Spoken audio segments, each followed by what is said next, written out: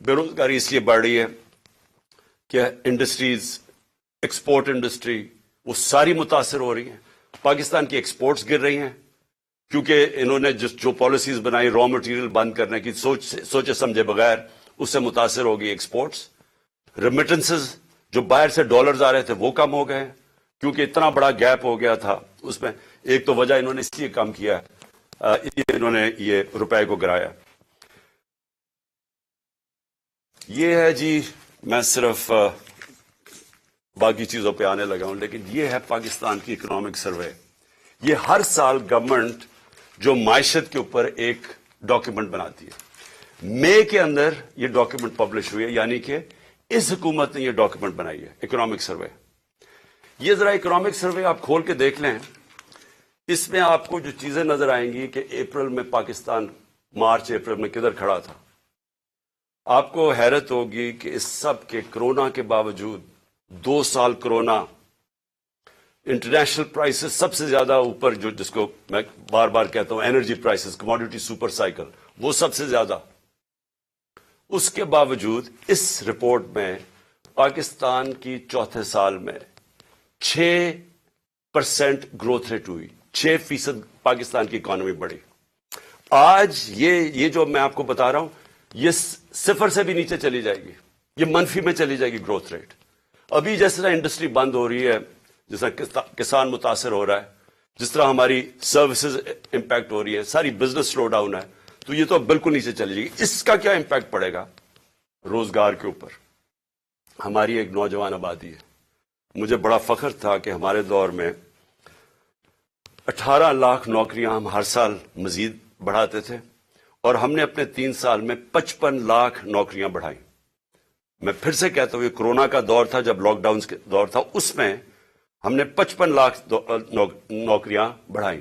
ابھی صرف ٹیکسٹائل والوں سے پوچھ لو، باقی چیزیں چھوڑیں، صرف ٹیکسٹائل انڈسٹری سے پوچھ لو کہ ان کو کتنا نقصان ہوا ہے، ان کی کتنی زیادہ بے روزگار ہوئے ہیں صرف ٹیکسٹائل ورکرز.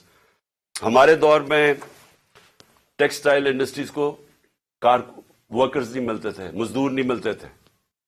آج یہ حالات ہے، آپ فیصل آباد جا کے دیکھ لیں تو آپ کو نظر آ جائے گا کہ کس طرح کی بے روزگاری ہے اور مزید آگے آ رہی ہے.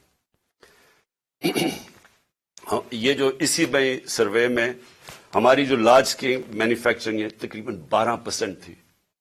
یہ 17 سال کے بعد ہماری انڈسٹری بھی اوپر گئی، ہماری زراعت بھی اوپر گئے، ہماری سروسز انڈسٹریز بھی اوپر گئی. ریکارڈ ٹیکس کلیکشن ہوئی. ہمارے جو جس ریٹ پہ ہمارا ٹیکس بڑھ رہا تھا، یہ بھی ریکارڈ تھا پاکستان میں 6000. یہ اس میں سب کچھ ہے. 6000 ارب روپے سے اوپر ہمارا ٹیکس کلیکشن ہو گئی. تو ہر چیز جب اوپر جا رہی تھی جب یہ چینج آیا. اب میں اس کی ذرا آپ کو اگلی چیز بتاتا ہوں کہ اب ہم ملک جا کس طرف رہا ہے. میں اس لیے یہ کہنا چاہتا ہوں کہ مجھے اب سب سے پہلے تو خوف آ رہا ہے کہ جب میں نے پہلے بات کی تھی کہ یہ جب معیشت نیچے چلی جائے گی اور ان کے ہوتے نیچے جائے گی، کیونکہ اسحاق ڈار جب 99 میں جب چھوڑ کے گیا تھا معیشت، تو تب بھی وہ لائف سپورٹ مشین پہ تھی، اور اس کے بعد 2018 میں بھی وہ بری طرح چھوڑ کے گیا تھا، ایکسپورٹس میں کوئی اضافہ نہیں تھا. اور اب آ کے اس نے وہاں لے گیا کہ پاکستان کی نیشنل سیکیورٹی کو خطرہ ہے. میں اس لیے یہ کہہ رہا ہوں کہ جن لوگوں نے اب بیل آؤٹ کرنا ہے پاکستان کو، اس میں سے جو نکالیں گے، جو ہم اب ان سے بھیک مانگیں گے، کیونکہ ہماری آمدنی کی اب تو ہے ہی نہیں. جدھر سے ہم نے ڈالر کمانے تھے وہ تو نیچے جا رہے ہیں، ریمیٹنسز، اور اگر ایکسپورٹس نیچے جا رہی ہے تو ہمارے تو ڈالر کم ہو رہے ہیں. تو اب ہم نے کسی سے ہاتھ پھیلا کے جو بھی مدد مانگیں گے، یہ یاد رکھیں کہ وہ ایک قیمت مانگیں گے. خدا نہ خواستہ وہ اس طرف نہ جائیں جو اب سری لنکا کو انہوں نے کہا کہ 50% اپنی فوج کم کرو. مصر کو بھی IMF نے کہا کہ اپنے فوج کے خرچے کم کرو. تو جو بھی اب بیل آؤٹ کرے گا وہ اب کنڈیشنز دے گا. تو پہلی تو کنڈیشنز میں نے آپ کو بتا دی کہ ابھی انہوں نے مزید اور ٹیکسز لگانے ہیں کیونکہ ہماری ٹیکس کلیکشن گر گئی ہے. 400 ارب روپے کے ٹیکسز لگانے ہیں تو وہ بھی مہنگائی پیدا کرے گا. انہوں نے یہ جو پٹرول اور ڈیزل اور بجلی کی قیمتیں بڑھانی ہیں تو وہ اور مہنگائی کرے گا. تو عام آدمی کو سارا کچھ افیکٹ کرے گا. لیکن سب سے زیادہ کہ یہ ملک ایک بڑا خواب پاکستان، اس کی سیکیورٹی کی ہر اس پاکستانی کو فکر ہے جس کا جینا مرنا اس ملک میں. وہ لوگ جن کا سٹیک پاکستان میں نہیں ہے ان کو اس کی فکر نہیں ہے. ان کو تو باہر بیٹھے ہوئے ہیں، جب مشکل آتی ہے باہر چلے جاتے ہیں. مسئلہ یہاں پاکستان کے لوگوں کو ہے، اور یہ میرا سب سے پہلے میں آپ کو بتاؤں کہ میرا یہ خطرہ ہے. دوسرا مجھے جو خوف آ رہا ہے وہ یہ کہ جن لوگوں نے، اور یہ چند لوگ تھے جنہوں نے یہ رجیم چینج کے اندر پوری سازش کر کے گرائی تھی گورنمنٹ، مجھے خوف ہی آ رہا ہے کہ انہوں نے کوئی یہ پچھلے 8 مہینے میں کوئی سبق نہیں سیکھا. بجائے یہ جلدی ریئلائز کرتے کہ یہ غلطی ہو گئی ہے، اور یہ غلطی ٹھیک کرنے کا تو صرف ایک ہی طریقہ تھا جو میں پہلے دن سے کہہ رہا تھا جب ہماری گورنمنٹ گرائی، کہ صاف اور شفاف الیکشن کروا دیں. اس کے علاوہ تو کوئی دوسرا طریقہ نہیں تھا. بجائے اس طرف جانے کے مزید اور پاکستان کو دلدل میں ہم نیچے جاتا جا رہا ہے. کیسے ہو یہ رہا ہے کہ عوام کے خوف سے کہ عوام نے اب سوال پوچھنے ہیں. اب سارے تنخواہ دار طبقہ، مزدور، کسان سب اب سوال پوچھیں گے کہ یہ جو آپ سازش کے تحت ان لوگوں کو اوپر لے کے آئے تھے، کون ذمہ دار تھے اس کے؟ قوم سوال پوچھے گی. تو اس کے منہ بند کرنے کے لیے اب ساری حرکتیں ہو رہی ہیں.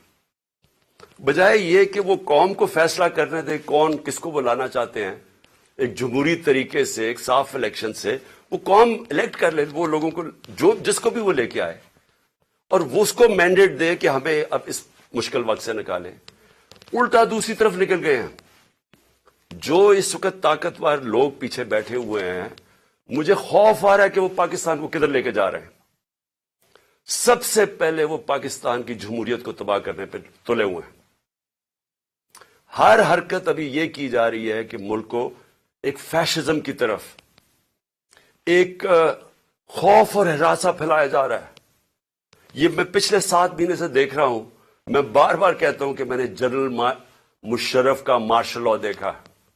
میں آپ کو یقین سے کہتا ہوں کہ کبھی اس طرح کا خوف، جو جس طرح کی فیشسٹ طور طریقے استعمال کیے جا رہے ہیں، میں نے کبھی ایسا نہیں دیکھا. وہ حرکتیں کی جا رہی ہیں ان لوگوں کو، ہم جو اس وقت بیٹھے ہوئے ہیں اپوزیشن میں، کہ ایک ملک کے غداروں سے ایسے کیا جاتا ہے. میں تو یہ سوچتا تھا نا کہ ملک کا کوئی غدار ہو تو اس سے اس طرح کی چیزیں کی جائے. کوئی بیرونی ملک سے کوئی اسپائے آیا ہوا کلبوشن ٹائپ، اس سے میں نے کبھی نہیں یہ سوچا تھا کہ اپنے لوگوں سے اس طرح کے جو اسٹریٹجی، جو ٹیکٹکس استعمال کی جا رہی ہیں، اور جو کبھی کسی کو، اعظم سواتی کو، جو اس کے اوپر ظلم کیا صرف خوف پھیلانے کے لیے، فواد چودھری، اس کو اٹھا لیا جس طرح. اور رات کے، اچھا آتے بھی ہیں، چلے دن کے وقت آ کے اٹھائیں، وارنٹ دکھا کے اٹھائیں. رات کے اندھیرے کے اندر صبح کے 3 بجے اعظم سواتی کو، 6 بجے صبح فواد چودھری کو. یعنی کون، ہم کوئی قوم کے مجرم ہیں؟ اور اس کے علاوہ جو میڈیا سے کیا، جو ارشد شریف سے کیا، میڈیا کے لوگوں کی صرف آواز بند کرانے کے لیے، اس ملک کی جمہوریت ختم کرنے کے لیے، تاکہ لوگوں کو ڈر سے کہیں لوگ ان چوروں کے پیچھے لگ جائیں. ساری کوشش کی جا رہی ہے کہ ہم گھبرا کے، ڈر کے ہم کہیں جی چلیں ٹھیک ہے جی یہ چوری قبول ہے. میں آج اپنی قوم کو بھی بتانا چاہتا ہوں، اور وہ لوگ جو یہ کر رہے ہیں ان کو بتانا چاہتا ہوں کہ آپ ملک کو ادھر دھکیل رہے ہیں. یہ ساروں کے ہاتھوں سے نکل جانا ہے. ابھی اس طرف تقریباً پہنچ گئے ہم.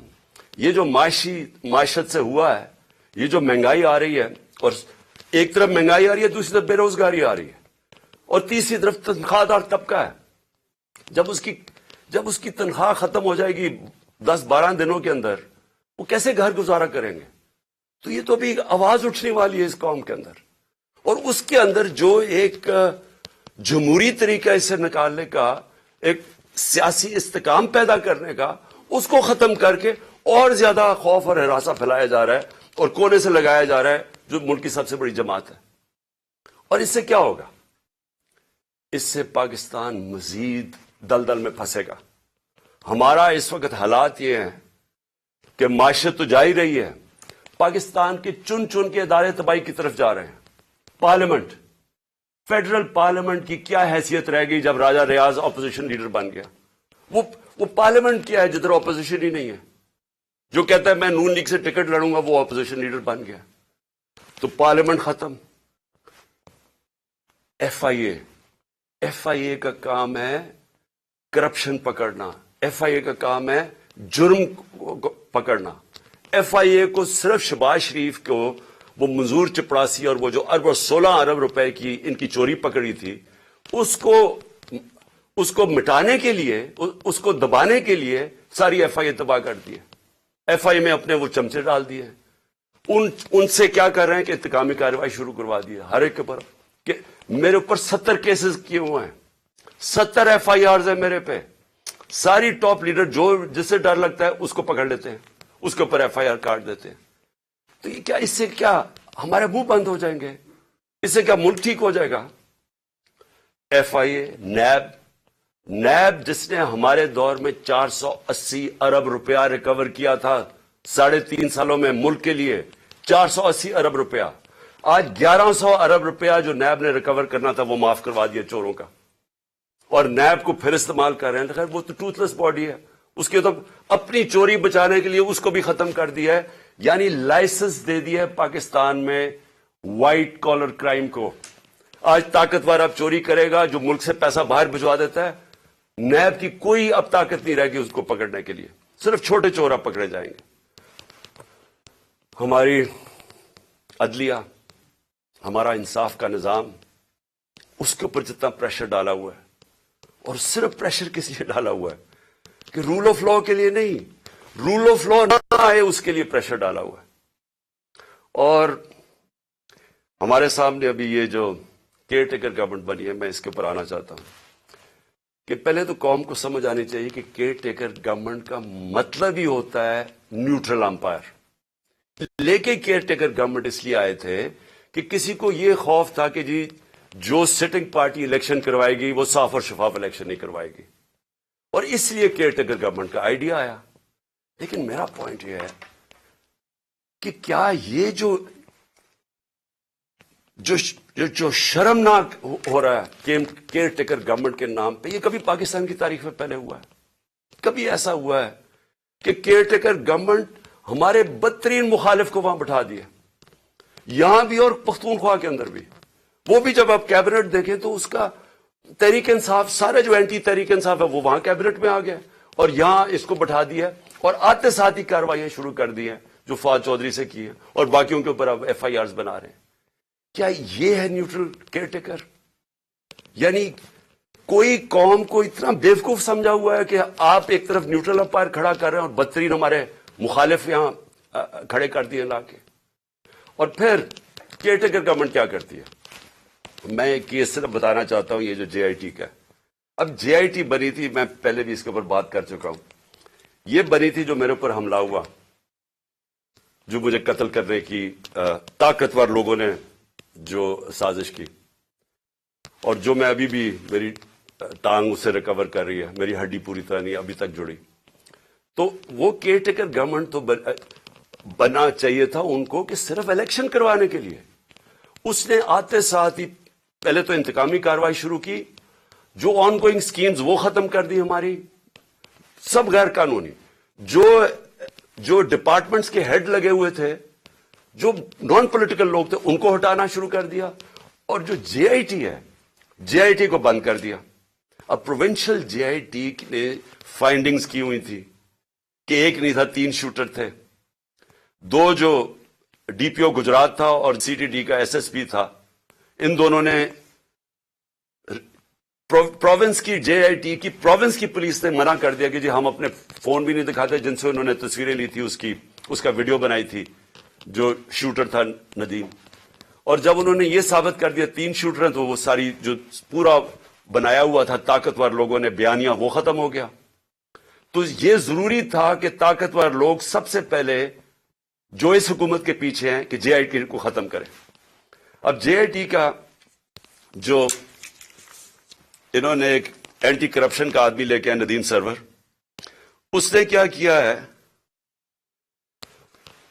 اس نے آتے ساتھ ہی سسپینڈ کر دیا جو انویسٹیگیٹنگ آفیسر تھا, اور سارا جو جے آئی ٹی کا ریکارڈ ہے وہ سیل کر دیا.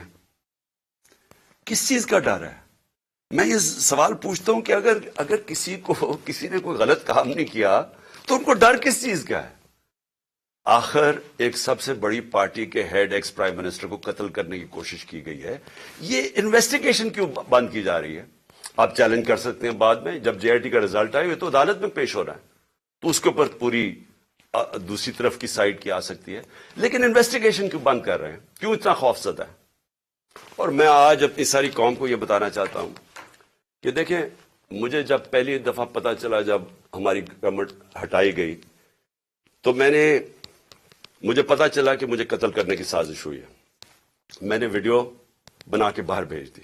4 لوگ تھے بند کمروں میں جنہوں نے فیصلہ کیا مجھے قتل کرنے کا، اور میں نے بتا دیا اور پبلک جلسے میں بتایا کہ یہ میں نے کر دیا اور اگر مجھے کچھ ہوگا تو یہ ویڈیو ریلیز ہو جائے گی. اس کی وجہ سے وہ پیچھے ہٹ گئے. اگلا انہوں نے پلان بی بنایا، دینی انتہا پسند کے نام پہ مجھے قتل کیا جائے. وہ بھی مجھے پتا چل گیا. میں نے تب جا کے 2 پبلک جلسوں کے اندر بتایا کہ یہ کرنے لگے ہیں. پہلے انہوں نے ویڈیو بنائی، پھر میرے اوپر پوری سازش کی، پوری کیمپین بنائی کہ جی اس نے توہین کر دیا مذہب کی. وہ پوری سازش چلی اور اس کے بعد میں نے پہلے بتایا اور پھر انہوں نے تقریباً کامیاب ہو گئے تھے. تو اللہ کا کرم ہے، بچانے والا، زندگی دینے والا. اب یہ تیسرا پلان سی بنا ہے. آصف زرداری اس کے پیچھے ہے. کرپشن کا پیسہ اس کے پاس بے تحاشا ہے. سندھ حکومت سے یہ باقاعدہ سندھ حکومت سے جو پیسہ لوٹتا ہے وہ یا الیکشن کے اوپر لگا دیتا ہے یا سینٹ کے الیکشن میں ایم پیز کو خریدنے پہ لگا دیتا ہے. Chairman Tehreek Insaf Imran Khan video link کے ذریعے خطاب کر رہے ہیں. ان کی جانب سے گفتگو کرتے ہوئے کہا گیا کہ ملک کے معاشی مسائل پر آج بات کرنا چاہتا ہوں. ہمیں پتا تھا کہ کیا حالات ہونے والے ہیں، اس لیے بار بار کہا جا رہا تھا کہ اس قسم کے حالات نہ پیدا کیے جائیں اور پھر فور الیکشن کرا دیے جائیں. اگر وقت پر الیکشن ہو جاتے تو آج پاکستان کی عوام کے ساتھ یہ نہیں ہو رہا ہوتا. روپے کی گرتی قدر نے ہر چیز کو متاثر کیا ہے. جو لوگ کہتے تھے کہ ڈالر کی قیمت 200 تک لے کر رہیں گے، آج ان کو کہتا ہوں کہ کہاں گئے ان کے دعوے. آج غریب آدمی کے لیے دال روٹی کھانا بھی مشکل ہو چکا ہے. چیئرمین تحریک انصاف کی جانب سے یہ بھی کہا گیا ہے کہ ہمارا ہمسایہ ملک بھارت اسی خطے میں واقع ہے لیکن وہ ترقی کر رہا ہے. لیکن میں تو بند میں نہیں ہوں گا، لیکن مجھے کچھ ہوا تو ساری قوم کو پتا ہونا چاہیے کہ کون لوگ تھے جنہوں نے یہ کروایا، تاکہ میری قوم ان کو معاف نہ کرے، یہ انجوائے نہ کر سکے اس کے بعد زندگی. تو میں اس لیے ان کے نام لکھیں. لیکن میں اور اب آخر میں جو چیز کہنا چاہتا ہوں یہ دیکھیں، اس وقت جو سب سے یہ جو فیشزم، جمہوریت کی تباہی، پارلیمنٹ کی تباہی، اداروں کی تباہی، صرف ایک مقصد کے لیے کہ ان کی چوری چھپ جائے، ان چوروں کی، اور کسی طرح عمران خان اور تحریک انصاف کو ہرایا جائے یا عمران خان کو راستے سے ہٹایا جائے. تو یہ سب کچھ اس ملک کو تباہی کی طرف دھکیل رہے ہیں ایک ہی وجہ سے. خوف یہ ہے کہ کہیں پتہ نہ چل جائے کہ جو اصل سازش کی جن لوگوں نے یہ جو سب کچھ کیا ہے وہ اس کو بچانے کے لیے اب یہ ساری ایک غلطی کر کے بجائے وہ غلطی ٹھیک کریں، مزید اور غلطیاں ہوتی جا رہی ہیں. میں جو آخر میں اپنی عدلیہ سے اور اپنی عوام سے 2 چیزیں کہنا چاہتا ہوں. اپنی عدلیہ سے، ساری قوم آپ کی طرف دیکھ رہی ہے. یہ پاکستان کے ڈیفائننگ مومنٹس ہیں. یہ وہ ایک قوم کی تاریخ میں فیصلہ کن وقت آ جاتا ہے جب ہر کوئی بے نقاب ہو جاتا ہے. یہ 8-9 مہینے کے اندر بہت لوگ بے نقاب ہوئے ہیں. وہ لوگ جو صحافت میں تھے، جو اداروں میں بیٹھے ہوئے تھے، سیاستدان، سب بے نقاب ہو گئے. سب سے پہلے تو یہ شکر ہے قوم کو پتا چل گیا کہ اسحاق ڈار اور شہباز شریف، وہ پنجاب سپیڈ اصل میں کیا تھی وہ اشتہاروں میں تھی، اور اسحاق ڈار کتنا بڑا جینیس وہ سب کو پتا چل گیا. لیکن اس وقت یہ عدلیہ کا بہت بڑا امتحان ہے. ہم سب آپ کی طرف دیکھ رہے ہیں. یہ ٹائم ہے آپ کو اس ملک کی جمہوریت اور ہمارے فنڈامنٹل رائٹس کو بچانا. جس طرح کی کیئر ٹیکر گورنمنٹ بنائی گئی ہے یہ توہین ہے اس قوم کی، یہ ہماری آئین کی توہین ہے. یعنی ایسے لوگوں کو بٹھا دیے لا کے، یہ کیسے نیوٹرل ہو گئے جو آپ کے بدترین دشمنوں کو اوپر لا کے بٹھا دیا. اور پھر الیکشن نہیں ہو رہا ہے. آئین بڑا کلیئر ہے کہ 90 دن میں الیکشن ہونے ہیں, اس میں کوئی گنجائش نہیں, اور جو نہیں کرواتا آرٹیکل 6, یہ سیدھا سیدھا ہے. تو اس سٹیج کے اوپر یہ گورنمنٹ پوری طرح کوشش کر رہی ہے کہ الیکشن نہ ہو. ان کو کوئی فکر نہیں ہے جمہوریت اور آئین کی, ان کو صرف پڑی ہوئی ہے کہ ان کی کسی طرح ڈرے ہوئے ہیں الیکشن سے, عوام سے ڈرے ہوئے ہیں, اور ان سے بچنے کے لیے ان کو کوئی فکر نہیں ہے کہ عوام کی مینڈیٹ کیا ہوتا ہے, ان کو کوئی فکر نہیں ہے کہ آئین کیا ہوتا ہے, رول آف لا کیا ہوتا ہے, ان کو کوئی فکر نہیں ہے. پیسہ بچانا ہے انہوں نے, اور انہوں نے, میں آج آپ کو کہہ رہا ہوں, جیسے ہی مشکل وقت آ گیا باہر بھاگ جائیں گے ملک سے, کیونکہ ان کے سٹیکس پاکستان میں نہیں ہیں. تو جن کے سٹیکس پاکستان میں ہیں, میں اپنی عدلیہ سے کہنا چاہتا ہوں کہ ہم آپ کی طرف دیکھ رہے ہیں. دونوں ملک کے آئین کو بھی پروٹیکٹ کریں, ہمارے فنڈامنٹل رائٹس کو پروٹیکٹ کریں. اگر آپ اس وقت نہیں کریں گے تو یہ ڈسینڈ ہو رہا ہے, تقریباً بنانا ریپبلک کی طرف چلا گیا, جو جس طرح کی 7 مہینے میں نے پاکستان میں حرکتیں دیکھی, بنانا ریپبلک کی طرف تقریباً پہنچ گیا. اور دوسرا, میں اپنی عوام کو کہنا چاہتا ہوں کہ دیکھیں, آپ کے لیے یہ اب ایک فائنل آزادی کی جنگ ہے, حقیقی آزادی کی. اس وقت خوف پھیلایا جا رہا ہے کہ جی فلانے کو پکڑ لیں گے, یہ پکڑ لیں گے, جو بھی کر دیں گے. دیکھیں, یہ جو خوف کی غلامی ہے, یہ بدترین غلامی ہے. سارے دنیا کے فرعون جو آئے ہیں وہ خوف کی وجہ سے لوگوں کو غلام بناتے تھے, اور جب بھی خوف کا بت ٹوٹتا تھا لوگ آزاد ہو جاتے تھے. لیکن لوگوں کو جدوجہد کرنی پڑتی ہے, گھر بیٹھے بیٹھے آزادی نہیں ملتی. آپ کو سب کو تیار ہونا پڑے گا جدوجہد کرنے کا. میں آپ کو اپنی طرف سے بتا دوں کہ جب تک میں زندہ ہوں, میں اس سسٹم کا, کرپٹ سسٹم کا, ان چوروں کا, جو بھی مجھے غلام بنانے کی کوشش کرے گا, میں اپنی ملک کی اور اپنی آزادی کے لیے لڑوں گا, آخری سانس اور آخری گیند تک لڑوں گا. لیکن میں اپنی قوم کو آج کہنا چاہتا ہوں کہ دیکھیں, تاریخ کے اندر یہ کبھی کبھی ایسے وقت آتے ہیں کہ آپ اپنے آپ کو آزاد کر لیں. آپ اگر اس کو چپ کر کے بیٹھ کے, اور جس طرح کا یہ ظلم کا نظام بنتا جا رہا ہے اور مزید ظلم بڑھتے جائیں گے, جس طرح ٹائم گزرے گا, انہوں نے اور زیادہ ظلم کے ذریعے آپ کو غلام بنانا ہے. جس طرح آپ اپنی آزادی کے لیے اور اپنے حقوق کے لیے کھڑے ہوتے جائیں گے, اللہ کی مدد آپ کے اوپر آئے گی. جہاد ہے ہی انصاف کے لیے جدوجہد کرنا, اس کو جہاد کہتے ہیں, اور یہ اللہ نے ہمارے پہ سب پہ فرض کیا ہے. تو میں یہاں آپ سب کو آج اپیل کر رہا ہوں آپ کے لیے کہ آپ نے آنے والے دنوں میں جس طرح کہ یہ ہمیں کوشش کر رہے ہیں کہ عوام کی آواز بند کرنے کی, ہمیں غلام بنانے کی, آپ نے جدوجہد کے لیے تیار رہنا ہے. میں انشاءاللہ پھر سے آپ کو بتا دوں کہ میں اس کے لیے پوری طرح تیار ہوں. میں آخری دم تک کھڑا ہوں گا, اور آپ نے اس ملک کے مستقبل کو بچانے کے لیے آپ نے کھڑے ہونا ہے. معیشت کا آپ نے دیکھ لیا حالات, آپ نے دیکھ لیے کہ یہ جس طرح کی مہنگائی, 50 سال میں ایسی مہنگائی نہیں آئی جو اب آئی ہے, اور مزید ابھی اور آگے آئے گی. اور یہ صرف یہ سمجھ رہے ہیں کہ اگر آپ کو ڈرا دھمکا دیں گے اور میڈیا کے پیسے دے کے چند لوگوں کو اپنے ساتھ ملا کے, تو اس طرح بھیڑ بکریوں کی طرح آپ کو دبا دیں گے, یہ اس کے پر امید لگا کے بیٹھے ہیں. انسان کے حقوق ہوتے ہیں, جانوروں کے حقوق نہیں ہوتے. انسان اگر اپنے حقوق کے لیے نہیں کھڑا ہوتا تو وہ جنگل کا قانون بن جاتا ہے اور وہ جانور کا نظام آ جاتا ہے. تو مجھے امید ہے کہ میں آپ تیار رہیں, آنے والے دنوں میں